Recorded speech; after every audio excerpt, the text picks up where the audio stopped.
A very good morning to all of you. In previous class, we completed chapter number 11, alcohol, phenol and ether, है ना। और बच्चों, according to new syllabus, according to CBSE new pattern, अपने जो term 1 में chapters आ रहे हैं वो कौन कौन से हैं? फर्स्ट था सॉलिड स्टेट, सेकंड सॉल्यूशन, है ना, पी ब्लॉक, और उसके बाद अपना हेलोएरिन एंड हेलोएल्केन एंड हेलोएरिन, फिर अल्कोहल, फिनॉल, ईथर, और फिर अपने पास कौन सा चैप्टर आ रहा है? ये बायोमोलिक्यूल।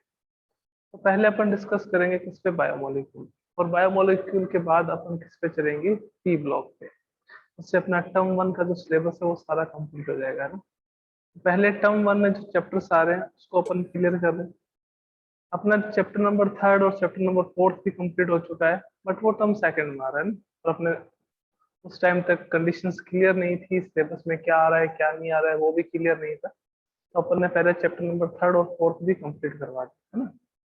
तो सॉलिड स्टेट कंप्लीट हो गया, सॉल्यूशन जो है वो भी कंप्लीट हो गया, है ना। हेलोएल्केन और हेलोएरिन भी कंप्लीट हो गया, अल्कोहल, फिनॉल, ईथर भी कंप्लीट हो गया। और मैं आपसे क्यों कहती, चलो हम्बली रिक्वेस्ट करता हूँ कि आप जो है ऑर्गेनिक की एनसीईआरटी जरूर से करें, है ना। अगर ऑब्जेक्टिव पैटर्न पे भी आ रहा है तो एनसीईआरटी काफी इंपॉर्टेंट है। इसका रीजन क्या है कि एनसीईआरटी के क्वेश्चंस करेंगे तो सारे कन्वर्जन सीखें, और कन्वर्जन आएंगे तो वो आपको हेल्प करेंगे एग्जामिनेशन में, है ना। तो प्लीज आप लोग जो है चैप्टर नंबर 10 और चैप्टर नंबर 11 की ऑर्गेनिक के जो एनसीईआरटी के क्वेश्चंस हैं वो सारे करें, है ना। वो करेंगे, कोई भी डाउट है तो आप मुझसे पूछें फ्रिक्वेंटली, कोई प्रॉब्लम वाली बात नहीं। तो ट्राई ये करें कि आप जल्दी से जल्दी उनको 10th और 11th जो चैप्टर है उसके क्वेश्चन आंसर को, यानी कि एनसीईआरटी के क्वेश्चंस को ले लीजिए, चाहे इन टेक्स्ट के क्वेश्चंस को ले लीजिए, वो जल्दी से कंप्लीट करें। ओके, अपन स्टार्ट कर रहे हैं अपने बुक का चैप्टर नंबर 14, बायोमोलिक्यूल। इस बायोमोलिक्यूल में भी काफी ज्यादा पोर्शन है जो रिड्यूस हुआ है ना। मतलब अपने को उतना नहीं पढ़ना जितना नॉर्मली अपन देखते हैं, जितना ये चैप्टर है आपके एनसीईआरटी में जितना है उतना भी इसको नहीं देखना, है ना। अपन स्टार्ट करते हैं बायोमोलिक्यूल्स। बायोलॉजी वालों के तो कंसेप्ट क्लियर होंगे बायोमोलिक्यूल्स को लेकर के, बायोमोलिक्यूल्स क्या होते हैं। बट यहाँ पे स्ट्रक्चर्स भी आ जाती है जो आप बायोलॉजी में नहीं देखते शायद, कि ग्लूकोज की स्ट्रक्चर बताओ, फ्रुक्टोज की स्ट्रक्चर बताओ, कौन सा फंक्शनल ग्रुप होता है, कौन सी केमिकल रिएक्शंस होती हैं ग्लूकोज की, है ना। तो वो सब अपन यहाँ डिस्कस करने वाले। ग्लूकोज वाला जो पोर्शन है वो अच्छे से क्लियर हो गया होता अगर अपना चैप्टर एल्डिहाइड, कीटोन और एसिड हो चुका होता। उसका रीजन भी बताऊंगा कि ऐसा क्यों होता है। तो सबसे पहले बात करते हैं डेफिनेशन ऑफ बायोमोलिक्यूल, कि बायोमोलिक्यूल्स होते क्या हैं, क्या इनका यूज है, और कौन कौन से बायोमोलिक्यूल्स हैं, है ना। बायोमोलिक्यूल्स क्या होते हैं? देखो, ये ऑर्गेनिक कंपाउंड्स होते हैं, ऑर्गेनिक कंपाउंड्स जो क्या करते हैं? Maintenance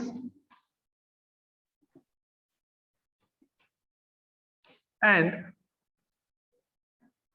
metabolic activity, metabolic activity and also required for the growth. So that organic compounds which are responsible for metabolic activity or maintenance or growth in living organism known as biomolecules. वो organic compound जिसका main function क्या होता है कि आपकी body का, या यूं कह सकते हैं कि लिविंग ऑर्गेनिज्म का मेंटेनेंस करे, उसकी ग्रोथ करे और मेटाबॉलिक एक्टिविटी को कंट्रोल करे, वो क्या होते हैं आपके पास? बायोमोलिक्यूल्स। मींस जितने भी अपन बायोमोलिक्यूल्स देखने वाले हैं वो सारे के सारे क्या होते हैं? Organic compound. और इसी कारण अपन उसकी स्टडी कहाँ करते हैं? ऑर्गेनिक केमिस्ट्री में, है ना। द ऑर्गेनिक कंपाउंड्स और the organic molecules which are responsible for maintenance and metabolic activity and growth of cell, कह सकते हैं growth of cell in living organism known as biomolecules. अब कौन कौन से बायोमोलिक्यूल्स हैं जो अपने को इस चैप्टर में देखने, है ना, कौन कौन से बायोमोलिक्यूल्स होते हैं उसकी भी बात कर लेते हैं। कि कितने टाइप के बायोमॉलिक्यूल्स होते हैं, यानी कि कितने ऐसे ऑर्गेनिक कंपाउंड है जो लिविंग ऑर्गेनिज्म की मेंटेनेंस और मेटाबॉलिक एक्टिविटी और ग्रोथ के लिए रिक्वायर्ड होते हैं, तो वो देखिएगा। एक तो आता है सबसे पहले कार्बोहाइड्रेट।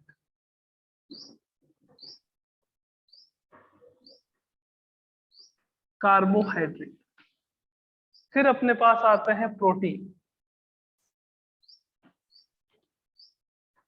फिर अपने पास आते हैं, प्रोटीन के बाद क्या आ जाएगा अपने पास, विटामिन। और विटामिन के बाद क्या आ जाएंगे, न्यूक्लिक एसिड। तो इस चैप्टर में अपने को इन सब की डिटेल स्टडी करनी है। किस किस की, कार्बोहाइड्रेट की, प्रोटीन की, विटामिन की एंड न्यूक्लिक एसिड की। इन सब के बारे में अपने को देखना है कि कार्बोहाइड्रेट हैं तो कितने टाइप के होते हैं, और क्या क्या इनकी स्ट्रक्चर होती है, क्या क्या इनकी केमिकल एक्टिविटी होती है, यानी कि केमिकल रिएक्टिविटी होती है। फिर अगर अपन बात करें प्रोटीन की, तो प्रोटीन की स्ट्रक्चर कौन सी है, प्राइमरी स्ट्रक्चर क्या है, सेकेंडरी स्ट्रक्चर क्या है, टर्सरी स्ट्रक्चर क्या है, प्रोटीन की मेन यूनिट क्या है, प्रोटीन का फॉर्मेशन किससे होता है। जैसे बायोलॉजी वाले हैं तो उनको तो पता है कि प्रोटीन जो है वो एमिनो एसिड है ना, एमिनो एसिड से पॉलीपेप्टाइड बनते हैं, पॉलीपेप्टाइड से आपके पास किसका फॉर्मेशन होता है, प्रोटीन का। विटामिन क्या होते हैं, टाइप्स ऑफ विटामिन ये कितने टाइप के होते हैं, लाइक एक तो फैट सोल्यूबल होता है, एक वाटर सोल्यूबल होता है, तो कौन से फैट सोल्यूबल है, कौन से वाटर सोल्यूबल है। And nucleic acid, nucleic acid के बारे में तो सभी जानते हैं, डीएनए एंड आरएनए, है ना। DNA and RNA both are the nucleic acid. One is deoxyribose nucleic acid, second is ribose nucleic acid, है ना। तो डीएनए और आरएनए में क्या रहता है आपके पास, पेंटोज शुगर रहती है, नाइट्रोजनस बेस होता है। तो इन सब के बारे में देखना है, यानी कि अपन को बेसिकली इस चैप्टर में हर एक बायोमोलिक्यूल की, यानी कि हर एक ऐसे ऑर्गेनिक कंपाउंड की जो लिविंग ऑर्गेनिज्म में ग्रोथ के लिए, लिविंग ऑर्गेनिज्म में मेंटेनेंस के लिए और मेटाबॉलिक एक्टिविटी के लिए रिस्पॉन्सिबल होता है, उसकी स्ट्रक्चर के बारे में स्टडी करनी है, उसकी प्रॉपर्टीज के बारे में स्टडी करनी है, उनकी क्या क्या प्रॉपर्टीज रहती है, चाहे केमिकल की बात करें चाहे फिजिकल की बात, क्योंकि अपन इसको किस में स्टडी कर रहे हैं, केमिस्ट्री में। बायोलॉजी में कर रहे होते तो शायद केमिकल रिएक्शन नहीं होती है ना, वो 11th में बायोलॉजी वाले कर भी चुके हैं। और फर्स्ट अपन देख रहे हैं यहाँ पे कार्बोहाइड्रेट कि व्हाट आर द कार्बोहाइड्रेट्स, है ना। कार्बोहाइड्रेट्स, कार्बोहाइड्रेट के बारे में देखेंगे, कार्बोहाइड्रेट के क्लासिफिकेशन के बारे में बात करेंगे, कितने टाइप के कार्बोहाइड्रेट होते हैं, है ना। On the basis of monosaccharides unit के बेसिस पे भी देखेंगे कितने टाइप के होते हैं, और एक और क्लासिफिकेशन देखेंगे। तो आइए बात करते हैं कार्बोहाइड्रेट के बारे में। कार्बोहाइड्रेट, थोड़ा सा अगर इन दोनों वर्ड को या इस पूरे कार्बोहाइड्रेट वर्ड को अपन दो पार्ट में डिवाइड करें तो क्या कहेंगे इसको, the hydrates of carbon, the hydrates of carbon are known as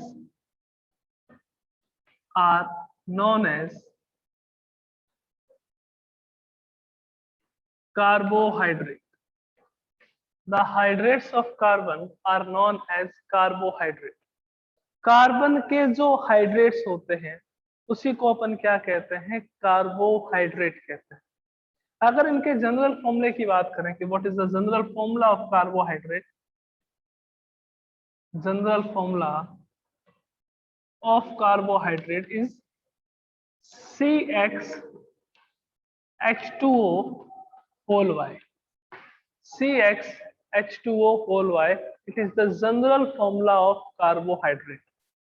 अब ऐसा नहीं है ना कि सारों पे, ऐसे सारे कंपाउंड्स जिसपे ये फॉर्मूला अप्लाई हो रहा हो तो सारे के सारे कार्बोहाइड्रेट होंगे।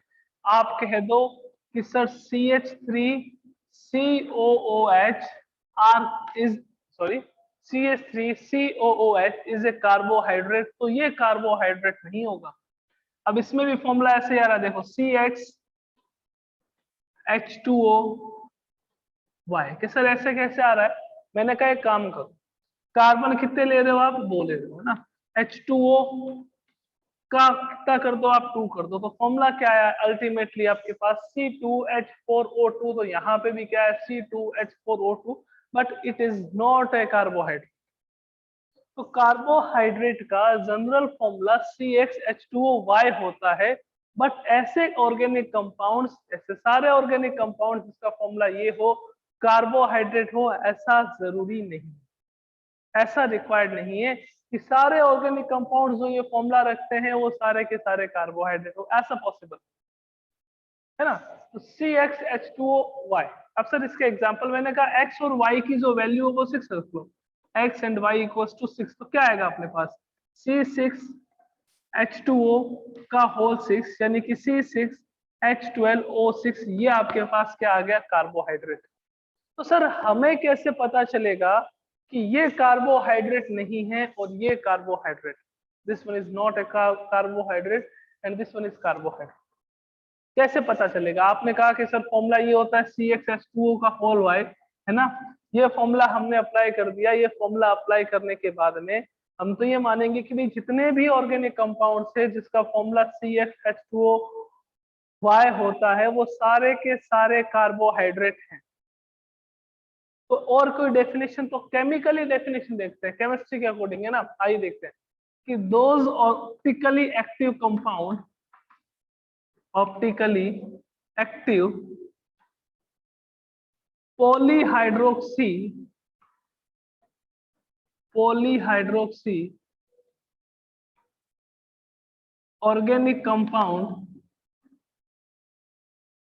organic compound in which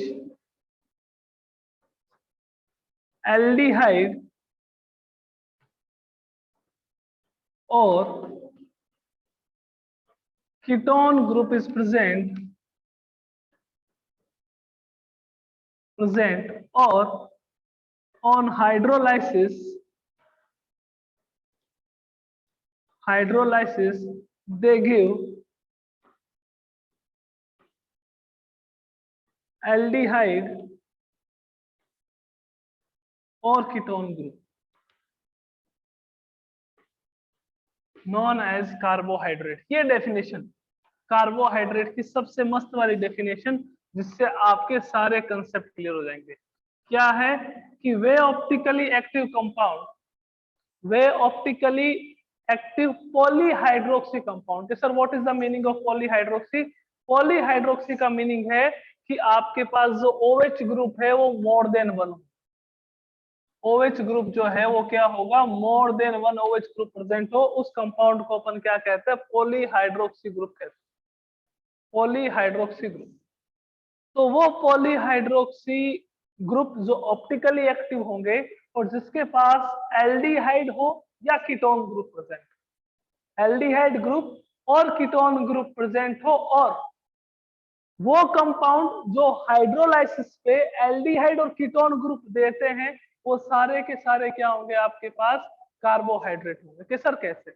मैंने कहा देखो C6H12O6 ये फॉर्मूला हो सकता है किसका, फ्रुक्टोज का भी हो सकता है, ग्लूकोज का भी हो सकता है, ग्लूकोज का भी हो सकता है, फ्रुक्टोज का भी हो सकता है। अगर इसमें एल्डिहाइड ग्रुप हो, if aldehyde group is present, तो इसको अपन क्या कहेंगे, ग्लूकोज।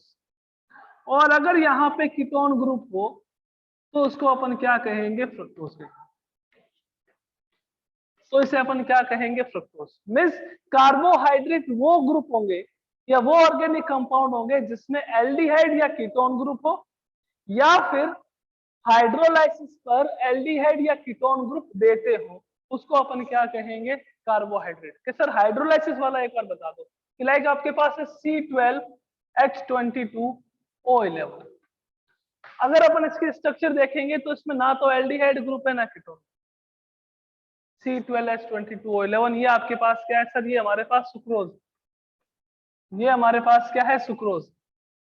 ओके, अब मैं इसका अगर हाइड्रोलाइसिस करवाता हूँ, H2O के साथ रिएक्शन करवाता हूँ, तो मेरे को क्या मिलता है, C6H12O6 प्लस C6H12O6। अब कई बच्चों के मन में कई बार आया होगा, अगर ये पहले रिएक्शन आई है तो, कि सीधा इसको 2C6H12O6 क्यों नहीं लिखते? उसका रीजन क्या है कि एक तो आपके पास क्या होता है, ग्लूकोज, और एक आपके पास क्या होता है, फ्रुक्टोज। अब कैसे आइडेंटिफाई करेंगे ग्लूकोज है फ्रुक्टोज है, तो वो अपन आगे देखेंगे कि ग्लूकोज की केमिकल रिएक्शन क्या क्या है ना। तो ग्लूकोज है, फ्रुक्टोज है। ग्लूकोज है तो फंक्शनल ग्रुप कौन सा होगा, एल्डिहाइड, और फ्रुक्टोज है तो फंक्शनल ग्रुप कौन सा होगा, कीटोन। तो अपन एक और डेफिनेशन की बात करें, कार्बोहाइड्रेट। ये जो डेफिनेशन थी वो क्या थी कि जनरली इसी वर्ड से मिलकर बनी। Carbohydrate mean hydrate of carbon is are known as carbohydrate, बस that's all. Formula C6H12 sorry CxH2O का होल बाय। अब CxH2O का होल बाय तो एसिटिक एसिड का भी फॉर्मूला हो सकता है, but this is not a carbohydrate because वहां पे एसिड ग्रुप प्रेजेंट है, कार्बोक्सिलिक एसिड ग्रुप प्रेजेंट है। तो कार्बोहाइड्रेट की डेफिनेशन क्या हो गई, optically active polyhydroxy organic compound in which aldehyde और कीटोन ग्रुप इज प्रेजेंट, और on hydrolysis they give aldehyde और कीटोन ग्रुप।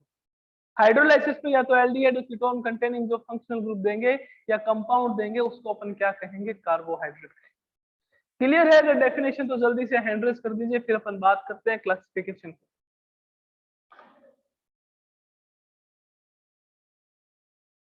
ऑप्टिकली एक्टिव का मीनिंग आपको पता है कि ऑप्टिकली एक्टिव है मींस ऑप्टिकल आइसोमेरिज्म शो करेगा, है ना। आपके अपन बात करेंगे ग्लूकोज की भी और फ्रुक्टोज की भी कि ये कैसे ऑप्टिकल एक्टिविटी शो करते हैं। इसकी स्ट्रक्चर देखेंगे जब अपन बताएंगे कि कैसे compounds optically active. Okay,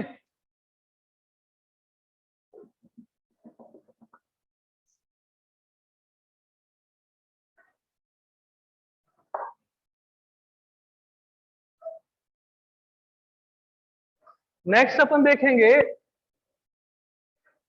classification of carbohydrate.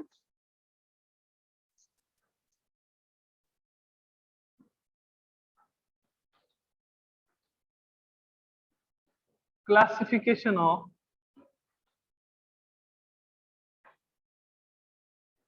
Carbohydrate. Okay, अब क्लासिफिकेशन ऑफ कार्बोहाइड्रेट में फर्स्ट आता है अपने पास on the basis of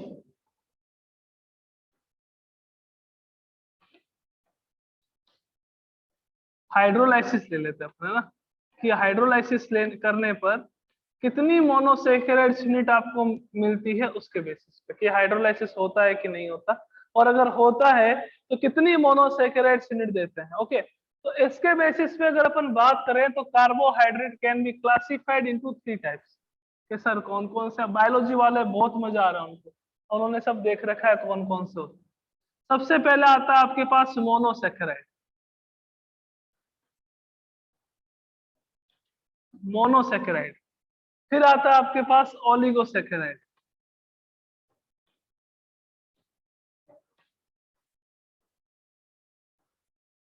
oligosaccharide, then polysaccharide. अब देखो बच्चों, जो पहले सिलेबस था एनसीईआरटी का, उसमें अपने को मोनोसैकेराइड के बारे में भी डिस्कस करना था, ओलिगोसैकेराइड के बारे में भी करना था, और पॉलीसैकेराइड के बारे में करना था। बट अभी जो नया पैटर्न है या जो अपन प्रीवियस ईयर से बात करें तो अपने को ओनली एंड ओनली मोनोसैकेराइड्स के बारे में ही डिस्कस करना है। ओलिगोसैकेराइड और पॉलीसैकेराइड के बारे में कोई अपने को डिस्कशन नहीं करना।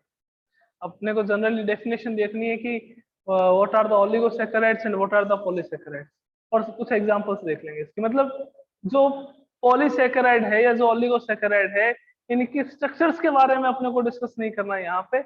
अपने को ओनली डिस्कस करना है मोनोसैकेराइड, मोनोसैकेराइड की स्ट्रक्चर के बारे में कि कौन कौन से मोनोसैकेराइड होते हैं, क्या उनके स्ट्रक्चर्स हैं, और उनके केमिकल प्रॉपर्टी के बारे में। और उसके बाद कार्बोहाइड्रेट अपना कंप्लीट हो जाएगा। That's all. कार्बोहाइड्रेट में अपने पास इतना ही है, ठीक है ना। तो बात करते हैं मोनोसैकेराइड की। क्या होते हैं मोनोसैकेराइड? देखो क्या होते हैं मोनोसैकेराइड। मोनोसैकेराइड वो कार्बोहाइड्रेट होते हैं जिनका हाइड्रोलाइसिस नहीं होता। Monosaccharides are those carbohydrates which are not hydrolysed. Hydrolysis नहीं होता है तो वो क्या होते हैं, मोनोसैकेराइड्स, ठीक है ना। अब मोनोसैकेराइड में अपने पास एग्जांपल कौन सा आ जाता है? मोनोसैकेराइड में ग्लूकोज, फ्रुक्टोज, राइबोज, ये सारे आपके पास मोनोसैकेराइड्स के एग्जांपल्स होते हैं जो आगे हाइड्रोलाइज्ड नहीं होते। So that carbohydrates which cannot be hydrolyzed, or monosaccharides are those carbohydrates which cannot be hydrolyzed, known as upon monosaccharide है ना, डेफिनेशन पहले इसका नाम बोल दिया। फिर एग्जांपल क्या आएंगे, ग्लूकोज आएगा, फ्रुक्टोज आएगा और आपके पास क्या आएगा, राइबोज। अब बात करते हैं ओलिगोसेक्राइड कि क्या होते हैं ओलिगोसेक्राइड्स। ओलिगोसेक्राइड्स का मीनिंग क्या होता है कि that carbohydrates which give 2 to 10 monosaccharide unit, 2 to 10 monosaccharide unit on the hydrolysis known as oligosaccharides। इसको अपन क्या कहते हैं, ओलिगोसेक्राइड कहते हैं। हाइड्रोलाइसिस कराओगे तो 2 to 10 मोनोसेक्राइड यूनिट मिलेगी आप, उसको अपन क्या कहते हैं, ओलिगोसेक्राइड्स कहते हैं। कि सर एग्जांपल तो बहुत है। फ्रूट्स में कौन सी शुगर प्रेजेंट होती है कि सर माल्टोज, है ना। और मिल्क में कौन सी होती है, लैक्टोज। और आपके पास एक अपनी सुक्रोज तो है ना। ये आपके पास क्या होती है, ओलिगोसेक्राइड। देखो माल्टोज जो है उसको माल्ट शुगर भी कहते हैं, थोड़ा बहुत आपको मैं इसके बारे में इंफॉर्मेशन दे देता हूँ। माल्टोज जो है उसको माल्ट शुगर भी कहते हैं, है ना। और जो माल्टोज है वो नॉर्मल शुगर से स्वीट होती है। तो जब अपन फ्रूट्स खाते हैं तो अपने को ज्यादा मीठे लगते हैं ना, उसका कारण क्या है, उसका रीजन क्या है, उसमें माल्ट शुगर प्रेजेंट होती है, माल्टोज। लैक्टोज किसमें प्रेजेंट होती है, मिल्क। लैक्टोज भी एक शुगर है जो स्वीट इन नेचर होती है, बट नॉर्मल टेस्ट से वो कम स्वीट होती है। तो उसके कारण से अपन क्या करते हैं, मिल्क में थोड़ी शुगर ऐड करते हैं, है ना, जो भी हो। और थर्ड अपने पास सुक्रोज आता है। तो ओलिगोसेक्राइड्स क्या होगी, that carbohydrate which give 2 to 10 monosaccharides unit on hydrolysis known as oligosaccharides। अब बात कर रहे हैं पॉलीसेक्राइड्स के बाद। अब देखो ये तो एक भी नहीं दे रहे थे, एक भी यूनिट नहीं दे रहे थे क्योंकि इनका हाइड्रोलाइसिस होता ही नहीं। ये क्या करते हैं, 2 to 10। अब जैसे सुक्रोज है, 2 मोनोसेक्राइड्स यूनिट देता है। सर कौन कौन सी, मैंने कहा एक तो आपके पास ग्लूकोज और एक आपके पास फ्रुक्टोज, है ना। लैक्टोज है तो ये भी 2 देगा, लैक्टोज और ग्लूकोज 2 मोनोसेक्राइड यूनिट देता है ना। अब बात करें पॉलीसेक्राइड्स की। पॉलीसेक्राइड्स क्या होता है, तो वो कार्बोहाइड्रेट जो मोर देन 10 मोनोसेक्राइड्स यूनिट देते हैं हाइड्रोलाइसिस पे। जब इनका हाइड्रोलाइसिस करवाते हो तो 10 से ज्यादा, मोर देन 10 मोनोसेक्राइड्स यूनिट देते हैं, उसको अपन क्या कहते हैं, पॉलीसेक्राइड। के सर एग्जांपल, इनका जब हाइड्रोलाइसिस कराओगे तो मोर देन 10 मोनोसेक्राइड यूनिट देंगे, मोनोसेक्राइड यूनिट देते हैं। सर एग्जांपल आपके पास आ जाता है स्टार्च। स्टार्च जो है उसका मोनोमर कौन है, ग्लूकोज। जैसे ही स्टार्च का हाइड्रोलाइसिस कराओगे क्या मिलेगा आपको, ग्लूकोज मिलेगा। ओके ठीक है ना, स्टार्च हो गया। और आपके पास कौन हो जाएगा, सेल्यूलोज। सेल्यूलोज ये क्या है, दोनों ही आपके पास पॉलीसेक्राइड्स हैं। तो कार्बोहाइड्रेट को हाइड्रोलाइसिस के बेसिस पे अपन जब क्लासिफाइड करते हैं तो 3 टाइप से क्लासिफाइड होता है, monosaccharide, oligosaccharide and polysaccharide. Monosaccharide जिसका हाइड्रोलाइसिस नहीं होगा, वो कार्बोहाइड्रेट जिसका आप हाइड्रोलाइसिस नहीं करोगे। तो वो कौन कौन से है, ग्लूकोज है, फ्रक्टोज है, राइबोज है, दीज आर मोनोसेकेराइड। राइबुलोज भी है, जैलुलोज भी है ना, बहुत सारे आते हैं ऐसे। ओलिगोसेकेराइड, ओलिगोसेकेराइड मींस कि वो कार्बोहाइड्रेट जो हाइड्रोलाइसिस पे 2 to 10 मोनोसेकेराइड यूनिट देते हैं। फॉर एग्जांपल माल्टोज है, लैक्टोज है, सुक्रोज है। तो अपने को पता है सुक्रोज कितनी मोनोसेकेराइड यूनिट देता है, 2। अभी करवाया था मैंने आपको कि सुक्रोज है, उसकी रिएक्शन सुक्रोज मींस C12H22O11। इसका फॉर्मूला भी C12H22O11, इसका भी C12H22O11। बट जो मोनोसेकेराइड यूनिट है वो डिफरेंट होगी। इसमें ग्लूकोज और क्या मिलेगा, फ्रक्टोज। इसमें क्या आ जाता है, ग्लूकोज के साथ ग्लैक्टोज। इसमें क्या आ जाता है, ओनली ग्लूकोज, है ना। और फिर आपके बात करें पॉलीसेकेराइड की, तो वो कार्बोहाइड्रेट जो मोर देन 10 मोनोसेकेराइड यूनिट देती है उसको अपन क्या कहते हैं, पॉलीसेकेराइड। फॉर एग्जांपल अपने पास क्या आ जाता है, स्टार्च एंड सेलुलोज। स्टार्च और सेलुलोज ये आपके पास एग्जांपल आ जाता है। तो ये तो क्लासिफिकेशन था on the basis of hydrolysis, क्या हाइड्रोलाइसिस करवाने पर कितनी मोनोसेकेराइड यूनिट मिलेगी, उसके बेसिस पे उसके बेसिस पे क्लासिफिकेशन था। अब सेकंड देखते हैं, आइए सेकंड क्लासिफिकेशन देखते हैं। अब सेकंड वाला क्लासिफिकेशन और इजीली समझ आता जब अपन एल्डिहाइड और कीटोन कर चुके होते हैं। चलो कोई नहीं, मैं कोशिश करूंगा एकदम पूरी कि आप यही एक्सप्लेन कर दूं अच्छे से, बिकॉज यहाँ पर क्या है ना कि ग्लूकोज और फ्रक्टोज की अगर अपन बात करें तो यहाँ पे क्या होता है आपके पास कि एल्डिहाइड और कीटोन ग्रुप प्रेजेंट होता है। तो अपन जो सेकंड क्लासिफिकेशन देखेंगे तो according to second classification sugar जो है वो दो टाइप की होती है, रिड्यूसिंग शुगर केमिकल रिएक्टिविटी के बेसिस पे देख लो, और नॉन रिड्यूसिंग शुगर।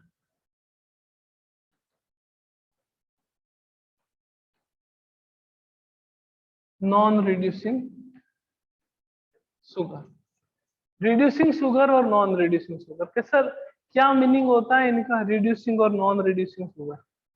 तो ये भी देख लेते हैं, अपन चेक कर लेते हैं कि रिड्यूसिंग और नॉन रिड्यूसिंग शुगर का मीनिंग क्या होता है।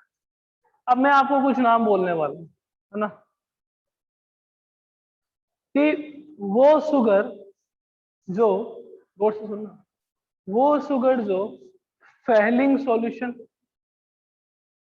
कौन से सॉल्यूशन को, फेहलिंग सॉल्यूशन को, टोलेन रिएजेंट को, इनका रिडक्शन कर देती है, उसको अपन क्या कहते हैं, रिड्यूसिंग शुगर कहते हैं। जो फेहलिंग सॉल्यूशन को, इसको फेहलिंग सॉल्यूशन,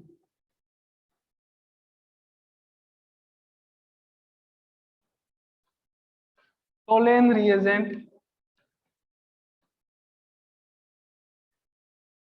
इनको रिड्यूस करती है,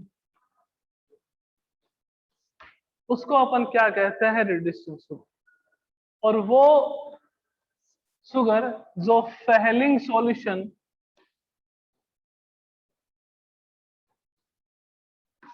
फेहलिंग सॉल्यूशन टोलेन रिएजेंट को रिड्यूस नहीं कर सकती, उसको अपन क्या कहते हैं, नॉन रिड्यूसिंग शुगर कहते हैं। अब कईयों के मन में क्वेश्चंस आ रहे हैं कि सर फेहलिंग सॉल्यूशन क्या होता है, टोलेन रिएजेंट क्या होता है, ये क्या होता है फेहलिंग सॉल्यूशन टोलेन रिएजेंट, तो वो भी अपन देख लेते हैं अभी कि क्या होता है, ताकि यही डाउट क्लियर हो जाए अपना, है ना, कि what is the Fehling solution and Tollens reagent.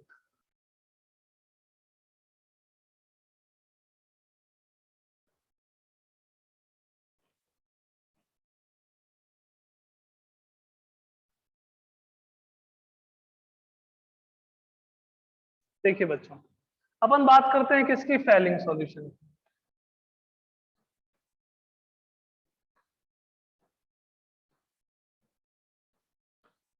Fehling solution, Fehling solution क्या होता है, ये फेहलिंग सॉल्यूशन ए,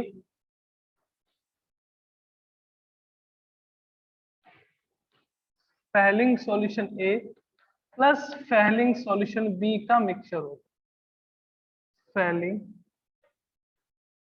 सॉल्यूशन बी का मिक्सचर होता है, या अपन यूं कह सकते हैं कि Fehling solution is mixture of copper sulphate plus CuSO4 plus Rochelle salt. Sir Rosell salt क्या होता है, रोसेल सॉल्ट का मीनिंग ये होता है sodium potassium tartrate, sodium potassium tartrate in NaOH, sodium potassium tartrate in NaOH, है ना, CuSO4 plus Rochelle salt यानी कि sodium potassium tartrate in NaOH, है ना, इसके मिक्सचर को अपन क्या कहते हैं, फेहलिंग सॉल्यूशन कहते हैं। अब रिड्यूसिंग शुगर क्या करती है, मैंने कहा रिड्यूसिंग शुगर है जो इनका रिडक्शन कर देगी, इनका रिडक्शन कर देगी मीन्स खुद क्या हो जाएगी, कि सर खुद तो ऑक्सीडाइज हो जाएगी। रिड्यूसिंग शुगर मीन्स क्या होता है कि that sugar which can reduce Fehling solution and Tollens reagent, जो फेहलिंग सॉल्यूशन और टोलेन रिएजेंट का रिडक्शन कर देती है, उसको अपन क्या कहते हैं, रिड्यूसिंग शुगर।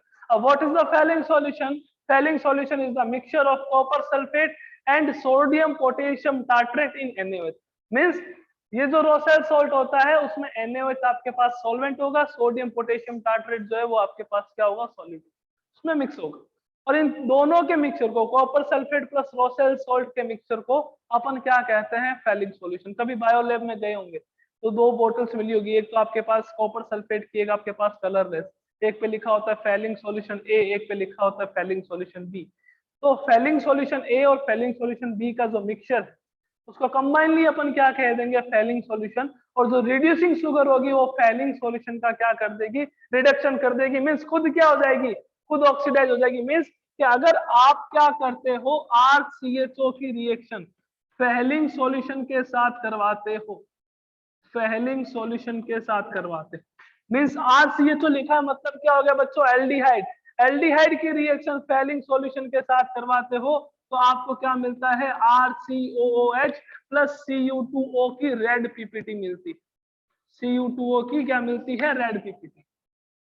तो देखो खुद का क्या हो गया, RCHO से RCOH, खुद का क्या हो गया, शुगर का। कि सर शुगर का तो ऑक्सीडेशन हो गया, साथ में क्या कर दिया, Cu2O बन गया आपके पास।